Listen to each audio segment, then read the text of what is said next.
The boardroom doors swing open. Camera flashes explode like gunfire. Cassandra Ryden stands at the head of a marble table, red suit sharp enough to cut glass, holding a fountain pen worth more than most people's cars. 12 executives lean forward. 20 reporters crowd the back wall. The air smells like leather briefcases and expensive cologne.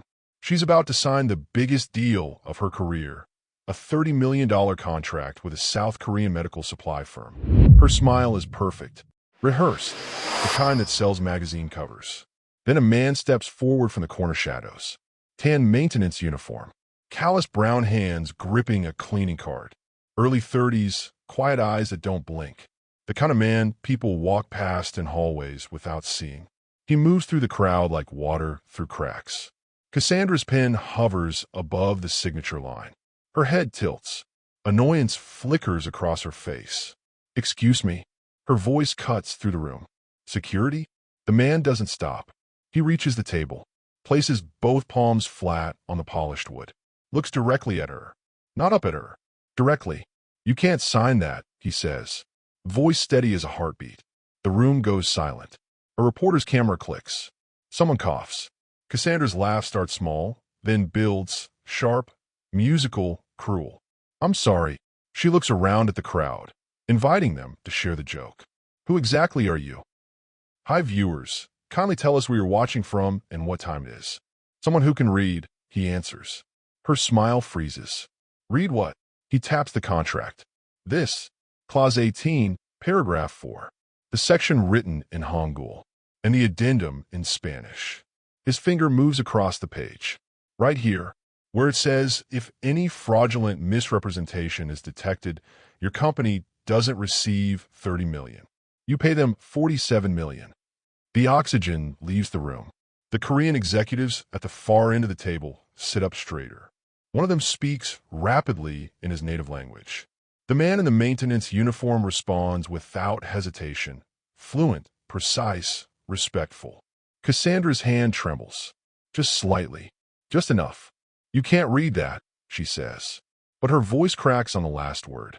"Actually," he replies, pulling a folded photocopy from his chest pocket, "I can. And I did.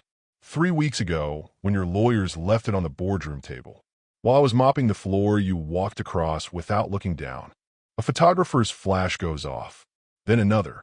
Then 10 more. The sound is like thunder in a small room. Cassandra's face drains of color beneath her makeup. Her head of legal counsel stands abruptly, knocking over a water glass. It shatters on marble. No one looks down. The maintenance worker meets her eyes one more time. There's no anger there. No triumph. Just something quiet and immovable. Like a man who spent 3 years carrying weight no one else could see. "My name's Eli Navarro," he says, "and you're about to make the most expensive mistake of your life." The room erupts. Have you ever been invisible to someone who needed to see you most? Drop a comment below. Chaos. Voices overlap like competing radio stations. Reporters shout questions. Executives shout at each other. Cassandra's assistant, a thin woman with glasses and a tablet, rushes forward, fingers flying across the screen, try to pull up documents that suddenly feel like landmines. Security guards push through the crowd. 2 of them grab Eli's arms. He doesn't resist, just lets his hands hang loose, eyes still locked on the contract spread across the table. One of the Korean executives stands. His suit is black, perfectly tailored. He speaks in English now, slow, deliberate, dangerous. "Ms. Ryden, is what this man says true?" Cassandra opens her mouth, closes it. Her red lipstick suddenly looks like war paint on a losing soldier. There's been a misunderstanding, she manages. Her voice is smooth again, controlled, but there's a crack running through it now. A fault line. "No misunderstanding," Eli says quietly. Security tightens their grip, but he doesn't look at them. "Your lawyers rewrote 3 clauses in languages they thought your partners couldn't verify independently. They planned to bury you in litigation for 2 years while they used your equipment patents. I have photos. Timestamps. Translation notes." A reporter near the door gasps. Cameras swivel toward Eli like predators catching a scent. The Korean executive pulls out his phone. speaks rapidly, listens. His face darkens. He sets the phone down with the careful precision of a man setting down a loaded gun. "We will be contacting our attorneys," he says. Not to Cassandra, to the room, to the cameras, to the future lawsuit that just became inevitable. This meeting is over. He walks out. His team follows. The door closes with a sound like a judge's gavel. Cassandra stands frozen at the head of an empty table. Around her, the wreckage of an empire in free fall. Her hands are shaking now. Both of them. Eli watches her for one more second. Then he turns to the security guards holding his arms. "I'll walk myself out," he says. They let go. As he pushes his cleaning cart toward the exit, a voice stops him. Young reporter, maybe 25. Hungry eyes. Recorder already running. "Mr. Navarro. Mr. Navarro. What did you learn?" Eli pauses at the doorway. Doesn't turn around. Same place everyone does. By paying attention when people thought I wasn't listening. He leaves. The camera holds on Cassandra's face. Red suit. Perfect hair. Makeup starting to run at the edges. She looks down at the unsigned contract. At the clauses written in languages she never bothered to understand. At the signature line that will now remain forever empty. Behind her, through floor-to-ceiling windows, Chicago's skyline glitters in afternoon sun. Beautiful, indifferent, expensive. A phone rings, then another, then 6 at once. Her empire is already making calls she'll spend years trying to answer. But the janitor who broke it? He's already gone. The powerful fall fast when the foundation cracks. But how did a maintenance worker learn to read contracts in 3 languages? Keep watching. Rewind. 72 hours earlier. Eli Navarro wakes at 4:30 in the morning to the sound of his daughter coughing. Not the regular kind. The wet kind that makes his chest tight with something worse than fear, familiarity. He's out of bed before his eyes fully open. Down the narrow hallway of their 1-bedroom apartment on Chicago's South Side. The place smells like the chicken soup he made last night and the medical equipment stacked in the corner. Oxygen monitor, backup inhaler, pill organizer labeled with days of the week. Nia's room is small. Glow-in-the-dark stars on the ceiling. Drawings taped to walls. A bookshelf crammed with stories in 3 languages because Eli believes words are bridges between worlds. She's 7 years old. Brown skin. Huge eyes. A smile that could power cities when she's healthy enough to use it. Right now she's curled under a blanket printed with cartoon astronauts. Breathing hard. Eli sits on the edge of her bed. Checks her pulse with fingers that know exactly where to press. Listens to her breathing. Counts. Timing matters. Everything matters when your daughter was born with a heart that doesn't beat quite right. "Hey, butterfly," he whispers. Bad dream. She shakes her head. Can't talk yet. He hands her the inhaler. She knows the routine. 2 puffs. Hold. Breathe out slow. After a minute, her breathing evens. She looks up at him with eyes that trust him completely. The weight of that trust could crush mountains. "Tell me a story," she whispers. He smiles. Tired. Real. "You know what time it is?" "Story time." Her voice is small but certain. So he tells her about a girl who collected words like other kids collect toys. Who learned that every language holds secrets the others don't. That understanding, people, is magic no money can buy. She falls back asleep, holding his hand. Eli watches her for 10 more minutes. The rise and fall of her chest. The medical bills stacked on her dresser that he doesn't let her see. The surgery consultation letter that came yesterday. The one that said her insurance wouldn't cover the next operation. $47,000. Might as well be $47 million. He kisses her forehead. Stands. His knees crack.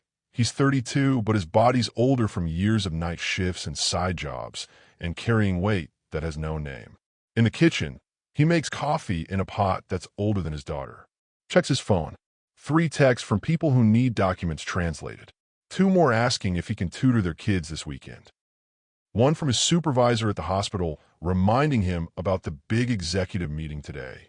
The meeting where Cassandra Ryden will finalize her foreign contract. The meeting Eli's been preparing for without anyone knowing. He pulls out a worn notebook from under the couch. Inside, pages of handwritten translations. Photos of contract drafts. Notes in Spanish, Korean, English. A paper trail of truth that powerful people thought was invisible. Because that's the thing about being invisible. You see everything. When the system fails you, sometimes you have to learn its language and beat it from the inside. But what would drive a janitor to challenge a billionaire CEO? 7:15 a.m. Langford Medical Holdings lobby. Glass and steel and marble that echoes every footstep like a judgment. Eli pushes through the staff entrance with his ID badge. Third-generation janitor uniform. Tan shirt, tan pants, name embroidered over the pocket in thread that's starting to fray. He's worked here 6 years. Most days, people look through him like he's furniture. He prefers it that way. The morning shift is quiet. He mops the executive floor, empties trash cans that cost more than his monthly rent, dusts framed magazine covers showing Cassandra Ryden with headlines like "The Woman Who Won Healthcare" and "Pharmaceutical Powerhouse at 38." At 8:40, the convoy arrives. 3 black SUVs, tinted windows, the kind of vehicles that don't wait for traffic lights. Eli watches from a third-floor window while pretending to clean the glass. Cassandra steps out first. Red suit today. She has 7 of them, all custom, all identical except for subtle variations in the shade. Her heels are black, 4-inch, sharp enough to be weapons. Hair pulled back, so tight it looks painful. Face that belongs on movie screens, except her eyes are colder than cameras usually catch. She walks like she owns the building. She does. Behind her, assistants scramble with briefcases and tablets. Ahead of her, 2 bodyguards scan the lobby like they're expecting an invasion. Around her, the air itself seems to rearrange into something more expensive. Eli moves away from the window, back to his cart. He has a job to do. By 9:30, he's near the executive offices. Close enough to hear, but not be noticed. It's a skill he spent years perfecting. The art of productive invisibility. Cassandra's voice carries through the partially open door of the conference room. She's on a call. Speakerphone. Her head of legal counsel is there. Marcus Webb, silver hair, suit that costs more than cars, voice like gravel wrapped in silk. The Koreans won't know. Marcus says. The clauses are buried in technical language. By the time they figure out, we'll have patents in 16 countries. And if they sue? Cassandra asks. Not worried. Curious. Let them. We'll tie them up for 3 years minimum. Their tech will be obsolete before they see a courtroom. She laughs. It's not a happy sound. It's the sound of someone who's won so many times that victory doesn't even register as special anymore. What about the translation risks? Another voice. Female. Younger. Probably the new associate Marcus hired from Stanford. We used a firm in Singapore, Marcus replies. No local connections.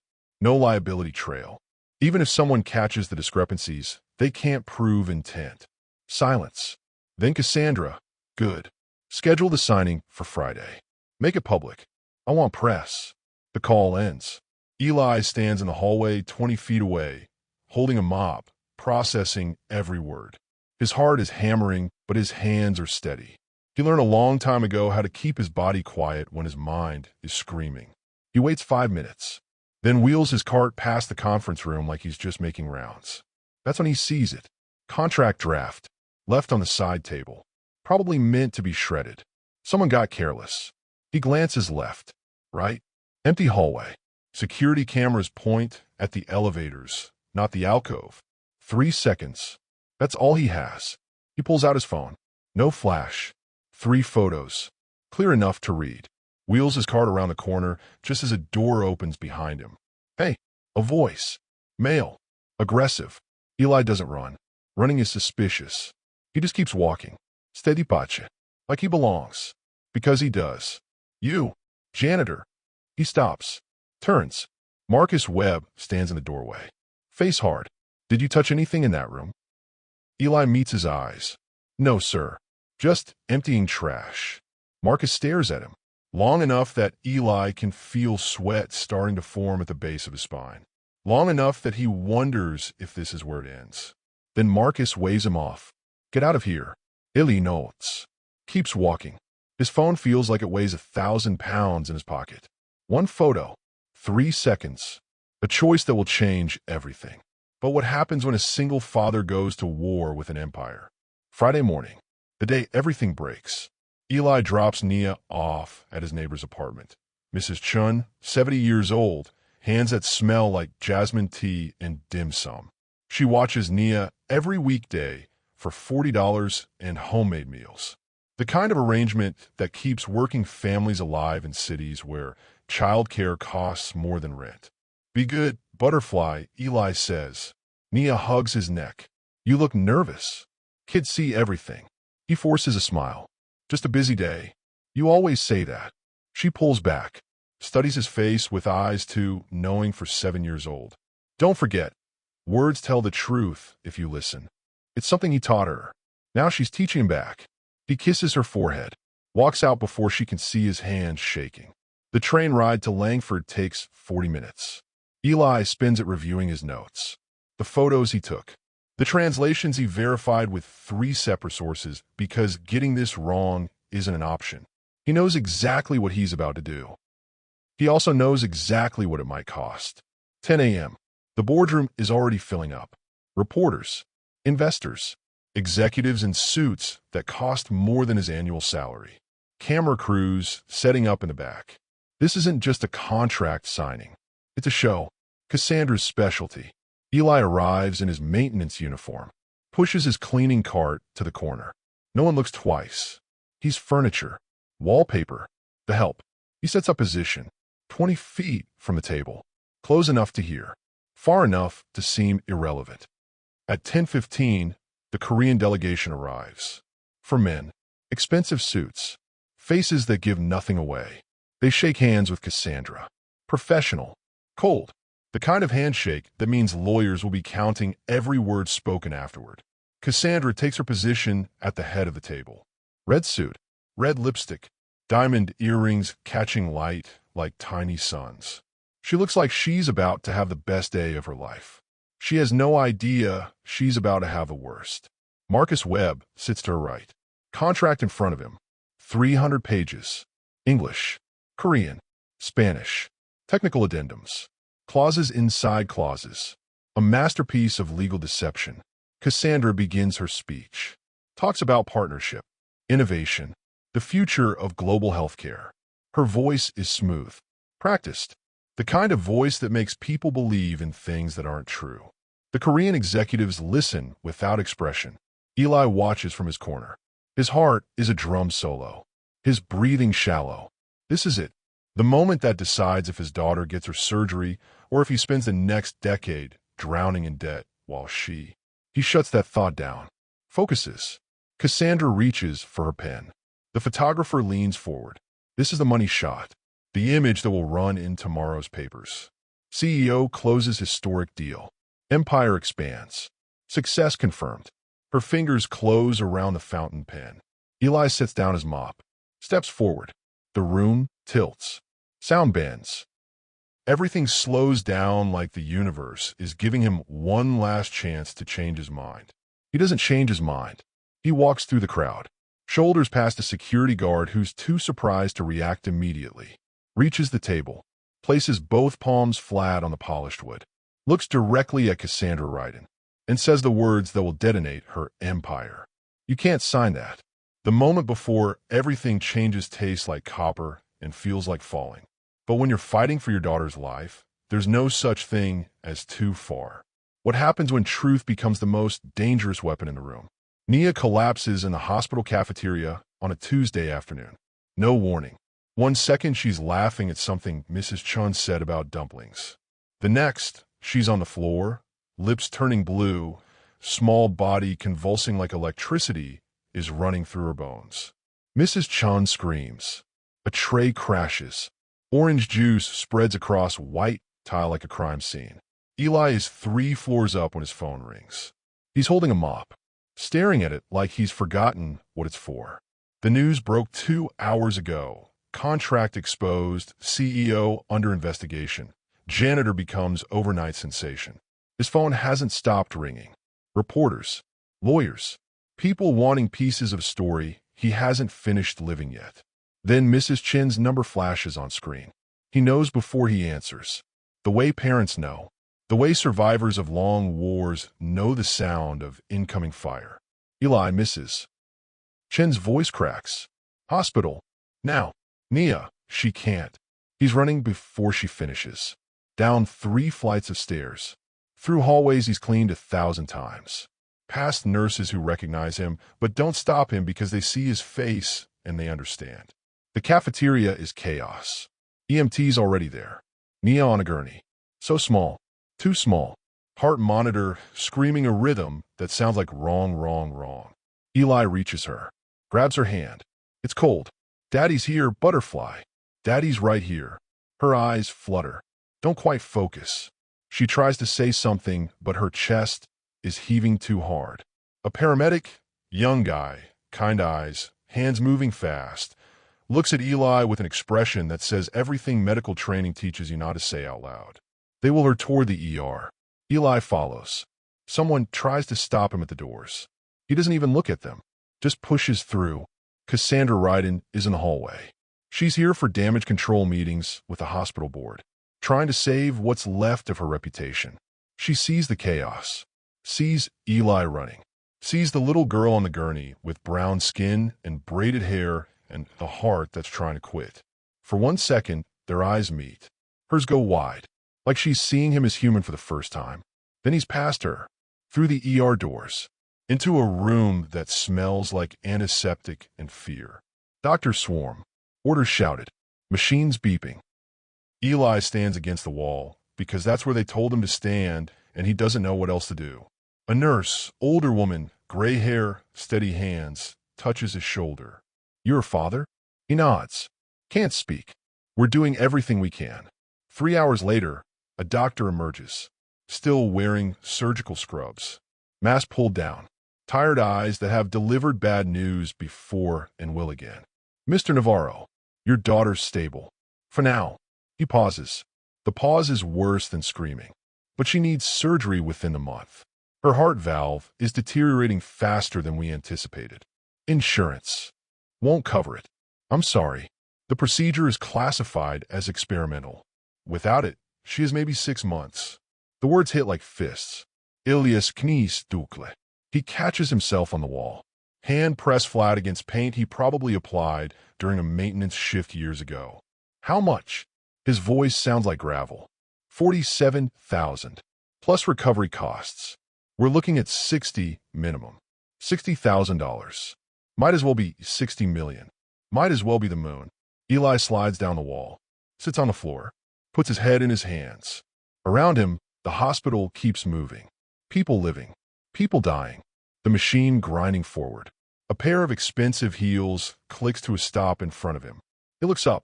Cassandra stands there. Red suit wrinkled now. Makeup smudged. She looks human. Breakable. Is she alive? Eli says. For now. Cassandra opens her mouth. Closes it. Whatever she came to say dies in her throat. She turns and walks away. That night, Eli sits beside Nia's hospital bed. She's asleep. Monitors beeping steady. Breathing regulated by machines. He holds her hand and thinks about the contract photos still on his phone. The evidence that destroyed an empire. The truth that might have saved his daughter. Except truth doesn't pay for surgery. And justice doesn't heal hearts.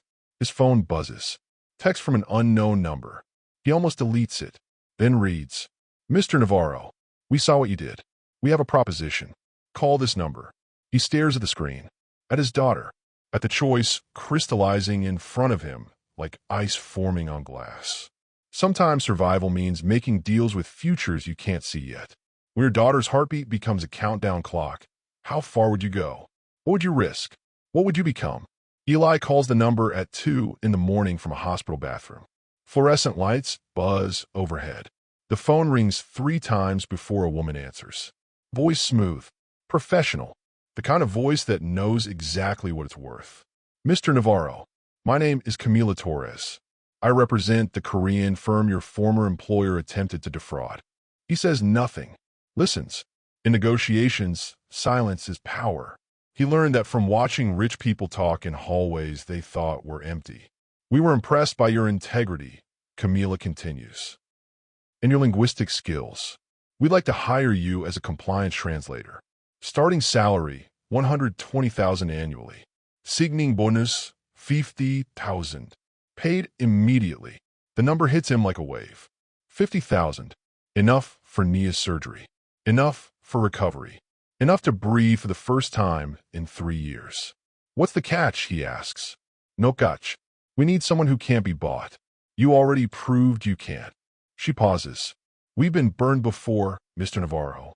Trust is expensive. You're worth the investment. He closes his eyes, sees Nia's face, hears her laugh, remembers the way she held his hand in the cafeteria before everything went dark. I'll do it, he says. Good. Contract arrives tomorrow. Sign it. Money transfers within 24 hours.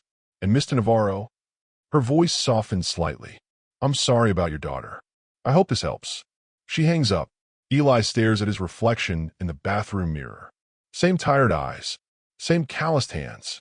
But something's different now. Something's shifted. He's not invisible anymore.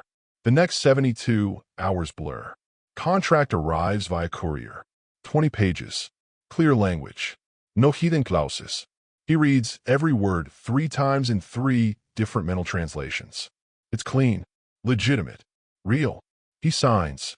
The money hits his account the next morning.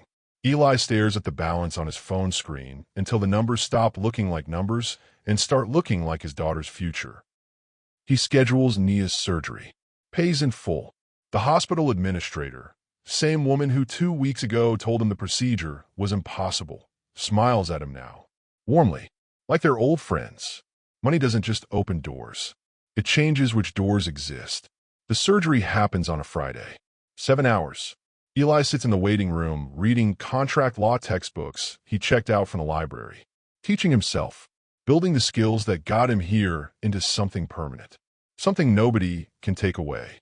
When the surgeon emerges, she's smiling. Perfect success. Your daughter's going to be fine. Eli cries. Right there in the waiting room. Doesn't care who sees.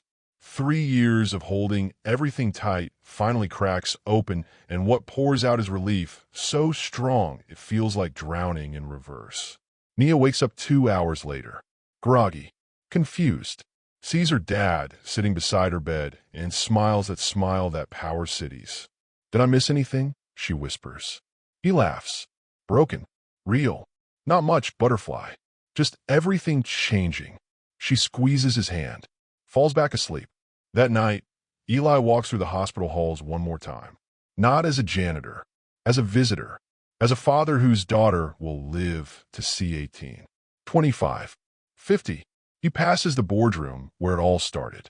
Doors closed now. Dark inside. He stops. Looks through the glass. Remembers standing in the corner. Invisible. Planning. Sometimes the quietest people are the ones paying closest attention. From invisible to invaluable in one moment of courage. But is this the end of the story, or just the beginning of something bigger? The boardroom today looks different. Full daylight. No sados. Cassandra's not here. She's been quietly removed from her position. Not fired, the press release said, pursuing other opportunities. Corporate language for fallen. But Eli is here. Invited. Expected. The Korean executives sit at the same table where Cassandra tried to rob them. Lead executive, Mr. Park, 50s, silver hair, eyes that miss nothing, gestures to a chair. Please, Mr. Navarro. Seat. Eli does. Wearing slacks and a button-down shirt Mrs. Chun helped him pick out. Not expensive, but clean. Pressed. The uniform of someone trying. We want to make a formal offer, Mr. Park says. But first, we need to understand. Why did you do it? You could have stayed quiet. Kept your job. Why risk everything? Eli looks at the contract still spread on the table. Remembers taking those photos. The weight of that choice. Because my daughter needed me to be someone worth learning from, he says quietly. And you can't teach integrity while practicing silence. Mr. Park nods slowly. Looks at the other executives. Something passes between them. A decision made without words. We are prepared to offer you more than a translator position, Mr. Park says. We want you to head our North American compliance division. Salary, $250,000. Stock options. Full benefits. You would oversee all contract negotiations. Make sure what happened to us never happens to anyone else. The room goes silent. Eli's heart hammers. This isn't just money. This is a career, a future, the kind of opportunity people spend decades climbing ladders to reach. He opens his mouth to accept. The door opens. Cassandra walks in. No red suit today. Navy blue. Hair down. Face bare of the armor makeup she usually wears. She looks smaller somehow. Human-sized. "I'm sorry to interrupt," she says. Voice quiet. Not the performance voice. The real one underneath. "Mr. Park, may I have a moment?" He nods. The executives leave. It's just Eli and Cassandra now. The janitor and the fallen queen. The truth-teller and the liar. She sits across from him. Doesn't meet his eyes at first. "I came to apologize," she says. "Not because my lawyers told me to. Because I need you to know." She stops. Starts again. "I saw you as invisible. And that was my failure. Not yours." Ili voites. "When I saw your daughter that day," Cassandra continues, "I realized I'd built an empire on not seeing people. On treating humans like line items. And the person who showed me that truth was the one I dismissed as." Her voice cracks. "I am sorry. For all of it." She stands. Walks to the door. Stops. "For what it's worth," she says without turning around, "you were right. About everything." She leaves. Eli sits alone in the boardroom. Thinks about justice. About revenge. About how sometimes the best victory is watching someone finally understand what they lost by never learning to see. The executives return. Mr. Park extends his hand. "Do we have a deal, Mr. Navarro?" Eli stands. Shakes. "On one condition. I want part of my salary to fund a scholarship program. For kids whose parents work jobs people don't notice.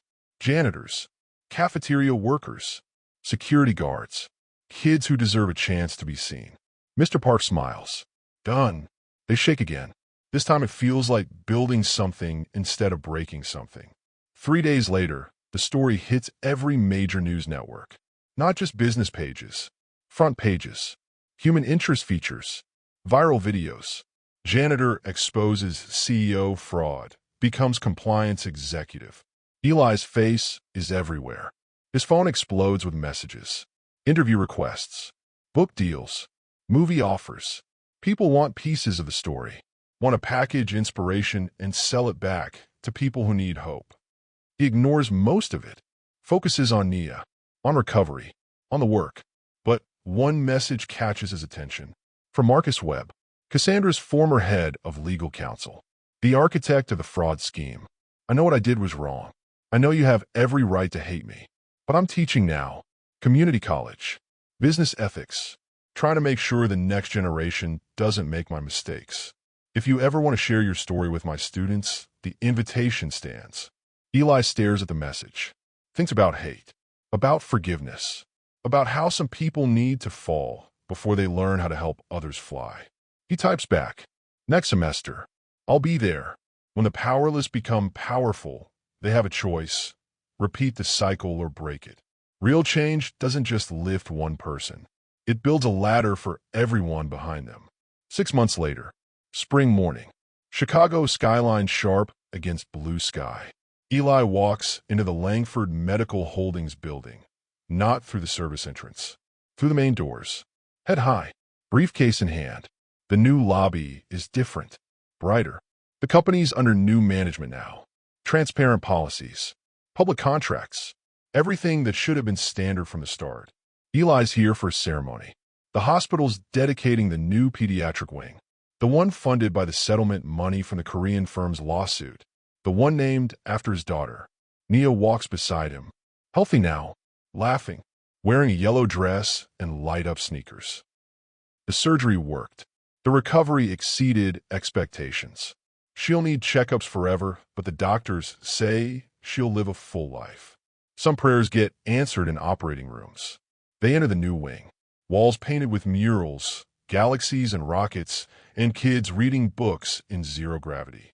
It's beautiful, designed by local artists. Kids from the neighborhood. The kind of space that says you matter. Above the entrance, a bronze plaque. Ili stops. Reads it again, even though he's read it 100 times. The Nia Navarro Pediatric Wing, where every child is seen. Nia tugs his hand. Daddy, that's me. That's you, Butterfly. The ceremony begins. Hospital board members, community leaders, parents whose kids will receive care here. News cameras, not the hungry media from before.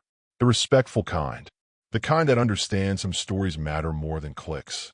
Mr. Park speaks. Talks about integrity. About how one man's courage saved dozens of families from defective equipment. About investing in people instead of just profits. Then he calls Eli to the podium.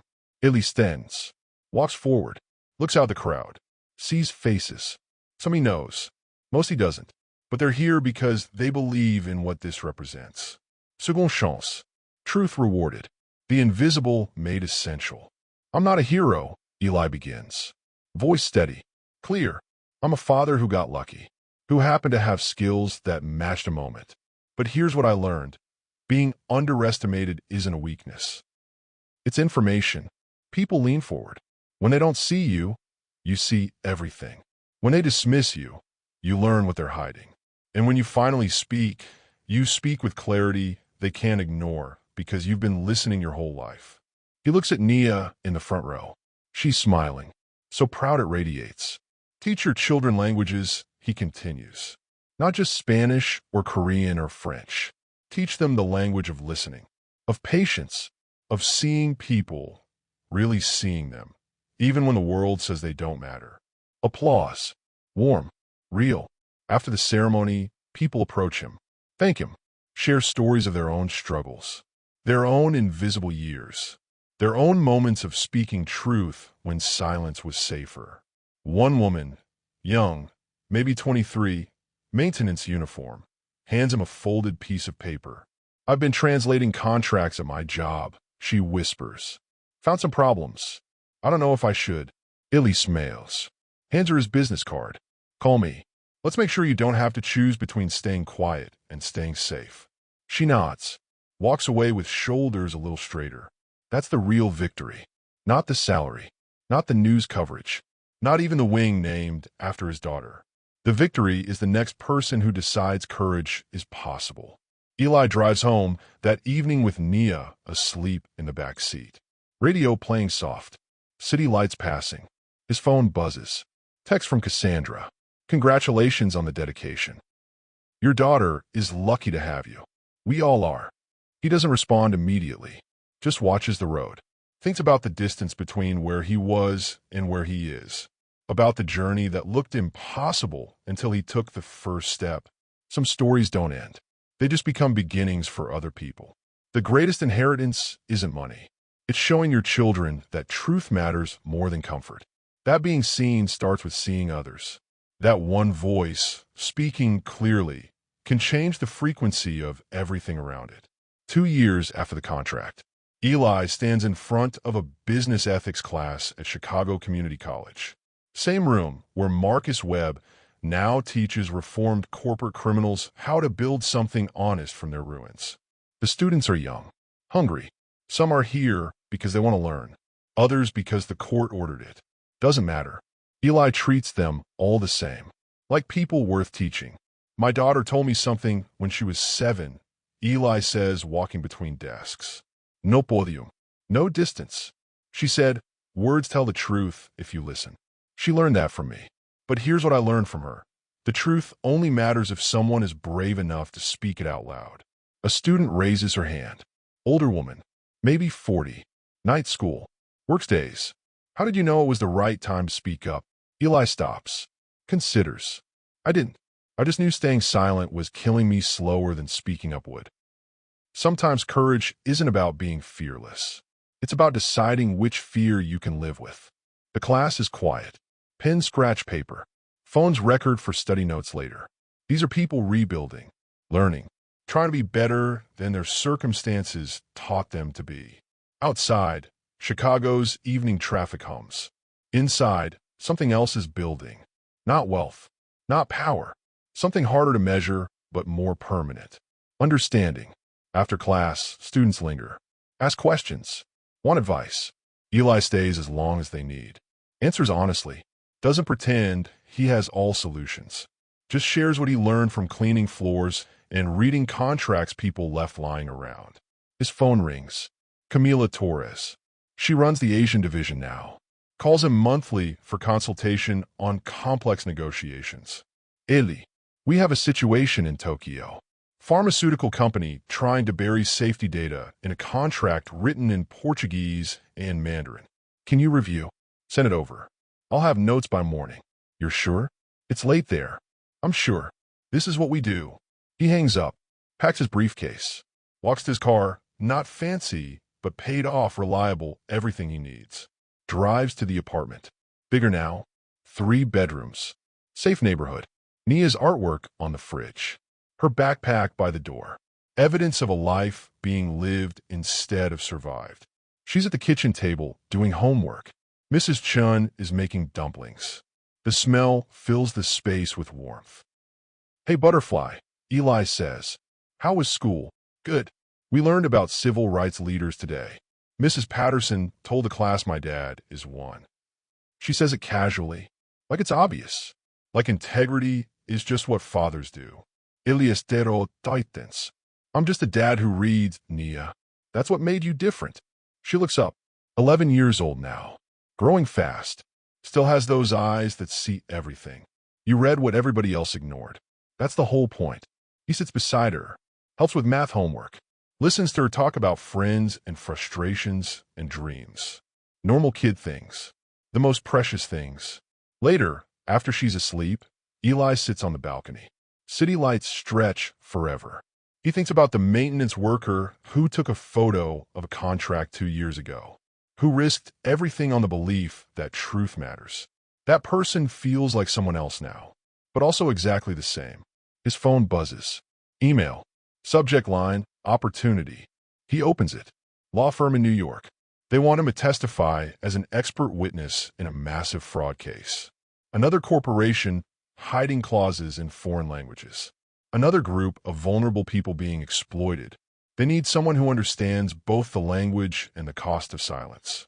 Eli reads the details. Thinks about Nia. About the scholarship program that now supports 43 kids. About the compliance protocols his division implemented that caught 12 potential frauds last year. About legacy. He types back. I'm in. Send the contracts. Because some fights are worth repeating. Some truths need voices until the whole world learns to listen. The next morning, Eli drops Nia at school. Watches her run toward friends. Yellow backpack bouncing. Healthy. Happy. Whole. She turns at the door. Waves. He waves back. This, right here, this is what he was fighting for all along. Not revenge. Not recognition. Just the chance for his daughter to run toward her future without her heart trying to quit on her. Mission accomplished. He drives to the office. Takes the elevator to the 14th floor. His name is on the directory now. Director of Compliance. People greet him in hallways. With respect. With warmth. But he hasn't forgotten the maintenance uniform. The mop. The invisibility. He hasn't forgotten because that's where he learned to see. At lunch, he volunteers at a community center. Teaches ESL classes to immigrant families. Helps them understand documents. Contracts. Rights. The language of power that keeps people powerless when they don't speak it. One woman, early 30s, 2 kids, works 3 jobs, asks him after class. How do you keep going when everything is hard? Eli thinks about that night in the hospital. About his daughter turning blue. About the choice between silence and speaking up. You keep going because someone needs you to, he says. Your kids. Your community. The person you'll never meet who needs to know courage is possible. You keep going because quitting is just another way of letting them win. She nods, eyes wet. Thank you. Thank you for showing up, he replies. That's the hardest part. Everything else is just reading the fine print. That night, Eli reads to Nia before bed. Same ritual from when she was small. Different books now. Harder vocabulary, but the same purpose. Words build bridges. Daddy, she asks as he closes the book. Yeah, Butterfly.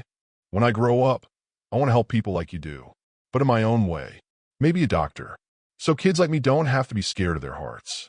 He kisses her forehead, tries not to let her see tears forming. You'll be amazing at whatever you choose. You already are. She falls asleep smiling. Eli sits in the living room, looks at the bronze plaque they gave him, duplicate of the one in the hospital wing. Reads the inscription. True intelligence isn't loud. It's steady.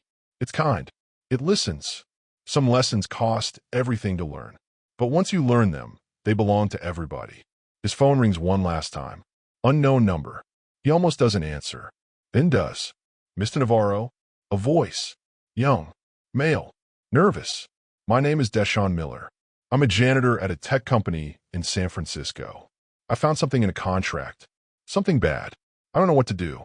Someone gave me your number and said you'd understand. Eli stands. Walks to his desk. Opens his laptop.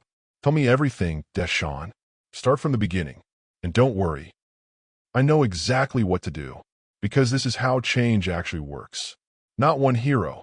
One story. One dramatic moment. But one person teaching another. One truth spoken leading to the next. One father showing his daughter that integrity matters. One janitor proving that being underestimated is only permanent if you accept the estimation. The powerful will always try to hide truth in languages the powerless don't speak. But what they forget is simple. Someone is always listening. Someone is always learning. Someone is always ready to read the fine print and speak up when silence is easier. And that someone just might be the person they never bother to see. If this story moved you, if you've ever felt invisible or underestimated, if you believe good people still win when they refuse to quit, subscribe to this channel right now. Turn on notifications because we're bringing you more true stories of everyday people doing extraordinary things. Drop a comment telling us what this meant to you. Share it with someone who needs to know their voice matters. Because every view, every share, every comment tells another father like Eli that speaking truth was worth the risk. We don't just tell stories here. We build a community of people who believe courage is contagious. So subscribe, stay connected, and let's keep proving that the most powerful voice in any room is the one telling the truth. More inspiring stories coming soon. Don't miss them.